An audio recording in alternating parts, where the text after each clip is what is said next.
Hello friends, welcome back my YouTube channel mister A Sharma. तो दोस्तों, हम चले हुए थे सीरीज हिंदी व्याकरण में और ये हमारी आज छठी क्लास है।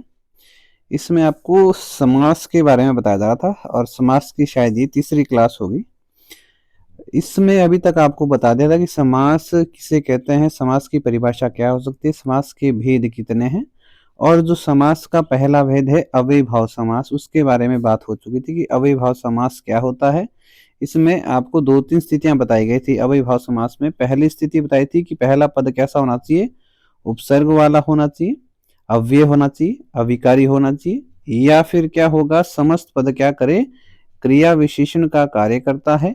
या फिर जो तीसरी इसमें मुख्य बात बताई गई थी वो बताई गई थी कि इसमें जो पद होता है उसकी आवृत्ति होती है, पद की आवृत्ति होती है, वो चीजें आपको इसमें बताई। तो ये अव्ययीभाव समास की एक पहचान थी। इसी के अंत में आपको एक प्रश्न डाला हुआ था, एक या दो प्रश्न डाले हुए थे।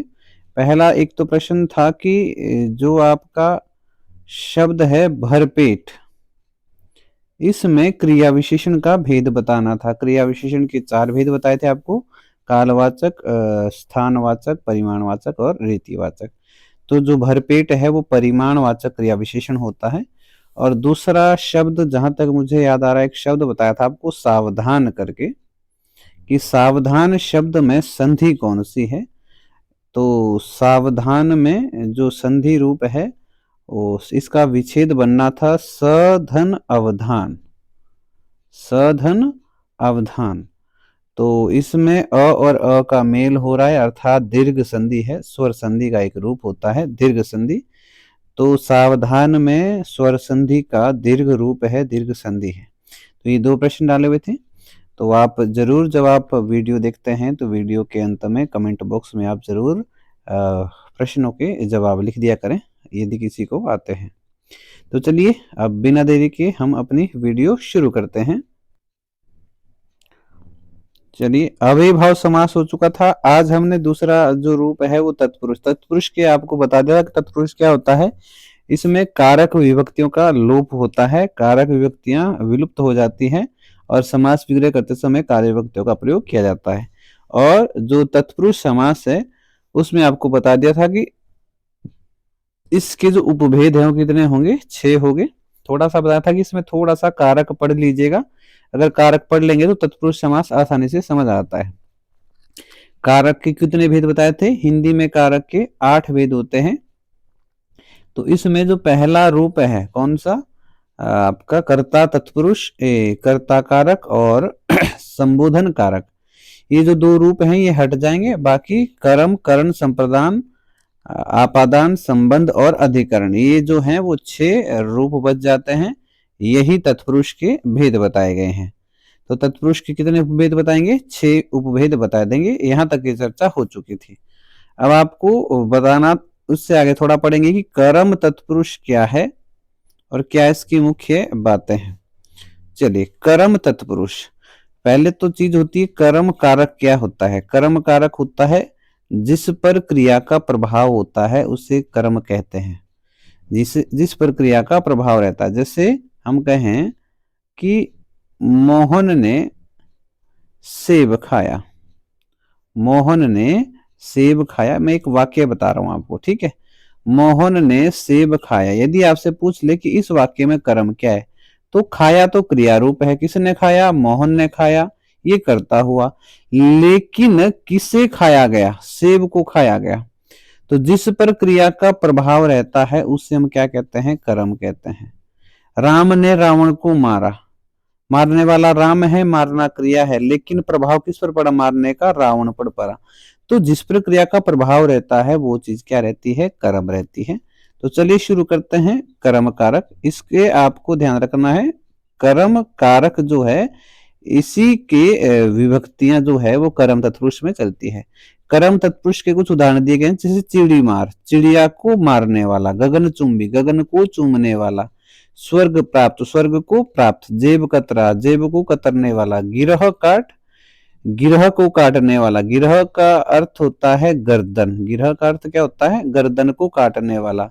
विरोधजनक, विरोध को जन्म देने वाला। आपत्तिजनक, आपत्ति को जन्म देने वाला। तर्क संगत, तर्क को संगत। कटफोड़, काठ मतलब लकड़ी को फोड़ने वाला। देशगत, देश को गया हुआ। मरणासन, मरण को आसन। स्वर्गगत, स्वर्ग को गया हुआ। जितेंद्रिय, ठीक है, इंद्रियों को जीतने वाला। विदेश गमन, विदेश को गमन, गया हुआ। गृहागत, गृह को आगत, ठीक है। मुंह तोड़, मुंह को तोड़ने वाला। नरभक्षी, नर को भक्षित करने वाला। चित्त चोर, चित्त को चुराने वाला, हृदय को चुराने वाला। तो जहां भी को विभक्ति का प्रयोग हो रहा है वो किस में आ जाएगा? कर्म तत्पुरुष के अंतर्गत आ जाएगा। अगला है करण। करण जो कारक है उसमें लगती है से विभक्ति, और जो करण है वो चलता है साधन के रूप में, साधन के रूप में। जैसे हम कहते हैं कि वह बस से पाठशाला गया, वह बस से पाठशाला गया, तो साधन क्या रहा उसके पास जाने का? बस रही। तो कार्य करने का जो साधन है वो क्या रहता है? करण रहता है, करण कारक होता है। तो उसी के बारे में आज बात करने वाले हैं, करण तत्पुरुष। चलिए, जो करण तत्पुरुष है इसमें तुलसीकृत पहला उदाहरण दिया गया है। तुलसीकृत, तुलसी द्वारा कृत, ठीक है। इसका जो आपको विभक्ति बता दी वो से है या फिर के द्वारा, के द्वारा। तुलसीकृत, तुलसी द्वारा कृत, कृत मतलब रचा गया। रोगग्रस्त, रोग से ग्रस्त।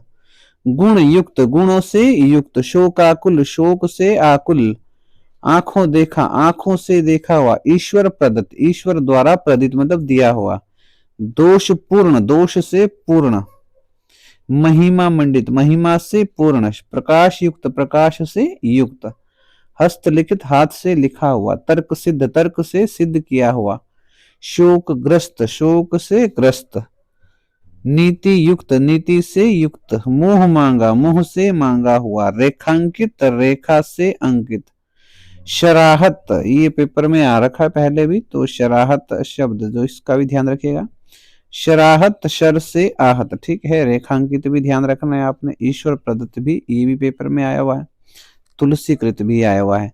शराहत क्या होता है? शर से आहत, शर मतलब बाण, तीर से आहत है, बाण से आहत है जो। चलिए आगे बढ़ते हैं। अगला है संप्रदान तत्पुरुष। संप्रदान का शाब्दिक अर्थ होता है प्रदान करना या दान करना, ऐसी चीज जो आप वापस नहीं लेते, ठीक है। संप्रदान में क्या चीजें होती है? संप्रदान में दान किया जाता है या किसी के लिए कार्य किया जाता है।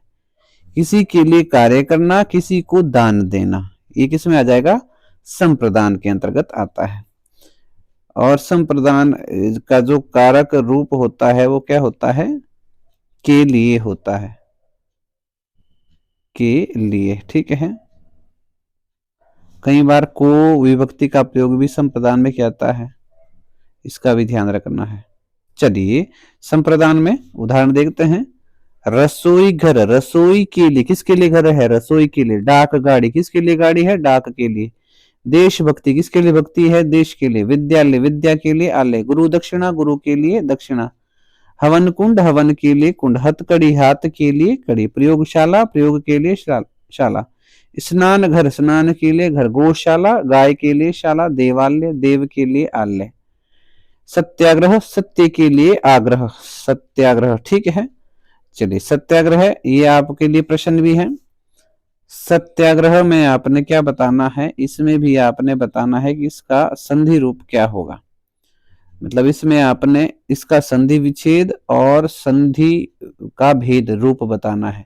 जैसे हम सावधान में बता रहे थे कि सावधान अवधान, इसका संधि विच्छेद होगा और इसमें दीर्घ संधि होगी। वैसे ही सत्याग्रह में आपने बताना है कि इसकी संधि क्या होगी और इसमें संधि भेद क्या होगा।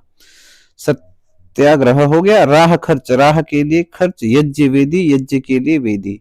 पशुशाला, पशु के लिए शाला। रंग मंच, रंग के लिए मंच। छात्रावास, छात्रा के लिए आवास।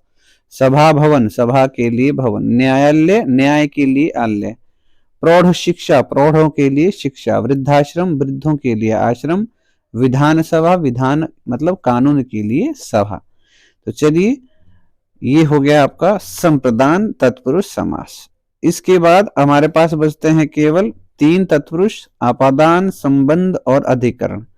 इन पर चर्चा हम अगली वीडियो में कर लेंगे, इसके उदाहरण, और साथ ही आपको एक और जो रूप है इसमें, उससे हम अवगत कराएंगे आपको नया समास, जिससे कि लगभग जो है 2-3 सालों से पेपर में क्वेश्चन आते रहे हैं। नया समास जो है वो नकारात्मक के संदर्भ में प्रयोग होता रहता है, इस पर भी चर्चा करेंगे।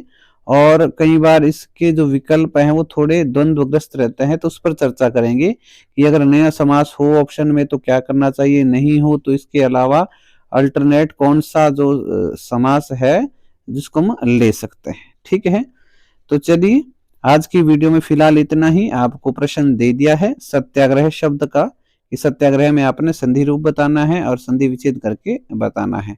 तो चलिए मिलते हैं अगली वीडियो में, तब तक के लिए जय हिंद, जय भारत।